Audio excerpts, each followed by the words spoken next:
Okay, I've gotten some requests on how I make my sausage gravy and biscuits, and I don't ever use a recipe. So what I do is I start with this amount of sausage, just one of the little logs, and then I start out with it on medium heat. And of course, all I'm going to do is break it up into little tiny pieces and start letting it cook. And then we'll come back in a minute and I'll show you what I do next after it cooks up. Okay, so you want it in little bitty pieces like this. Some people like a little bit of chunks in it, and some people like it all down in little pieces. What you want to do is make sure you're all done with that, like that little red right there. You want it completely cooked, and it's pretty much to that point now. So the next thing that I want to do is, you see the grease that's sizzling around in there? I want to get enough flour in there to absorb all of that. So it doesn't really matter what pan size you're starting with.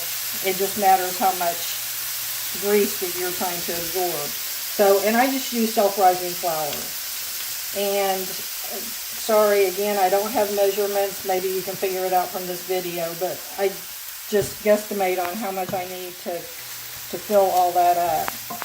And then I can see I need a little bit more over here. So the key thing is to make sure that you add enough flour at the very beginning, because adding flour later is hard. So if you add too much flour, that's okay. You can always just add a little bit more milk to make it thicker.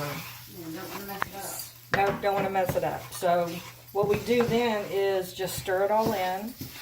And that's the way you can tell if you have enough flour too, because you're going to see that you get the little balls of flour in there and it's all starting to blend in, and you just keep stirring it until you have it all in there really good. Now the next thing I do is add some milk. Usually I do 2%, only because I'm like trying to save calories somewhere, which doesn't make a whole lot of sense. But so but you can see it's pretty much mostly blend in. You're going to see a little bit of flour still on there. Then what we're going to do is I usually try to pour enough milk to sort of cover up the ground beef, the sausage. Now this is where I found a key point, is that don't stir it now. If you stir it now, that makes your gravy turn out to look more brown. And I like a more white aspect to my sausage gravy. So we'll just let it sit here and take a break. But what you're going to look for is for it to start bubbling up a little bit in the center. Okay, so this is what you're going to start looking for. You can also hear that little sizzle. And then you can see the bubbles starting to come up a little bit and went in there. So what I'll do now is I'll go ahead and take some pepper. We like lots of pepper. You can do it however you want, but it's definitely going to blend in. So I usually put like about that much pepper on top. I might let it bubble a little bit more. I just like to see it start doing this. See how it heaved up a little bit, and you can see it getting pretty thick right there. And I like to see it do that in a few more places.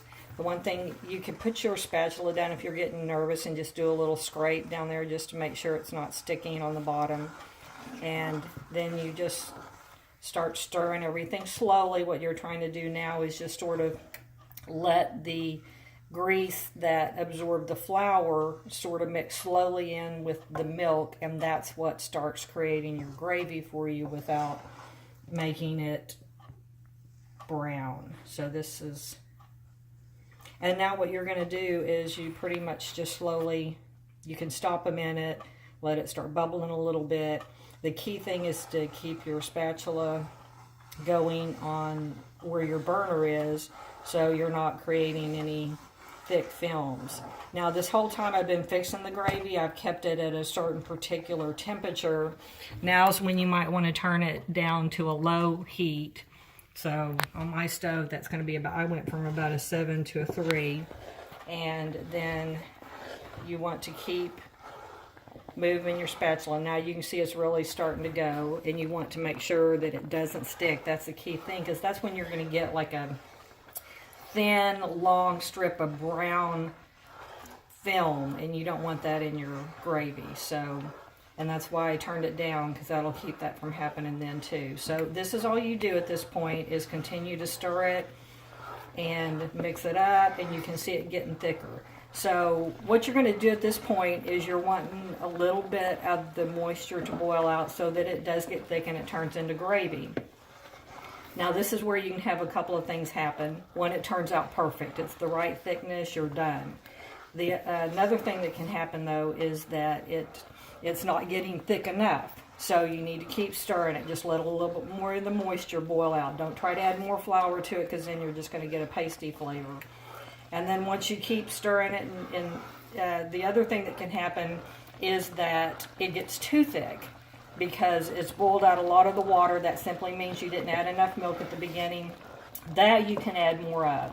So all you would do is stop at this point if it's getting too thick, and you can add a little bit more milk and then stir it a little bit more.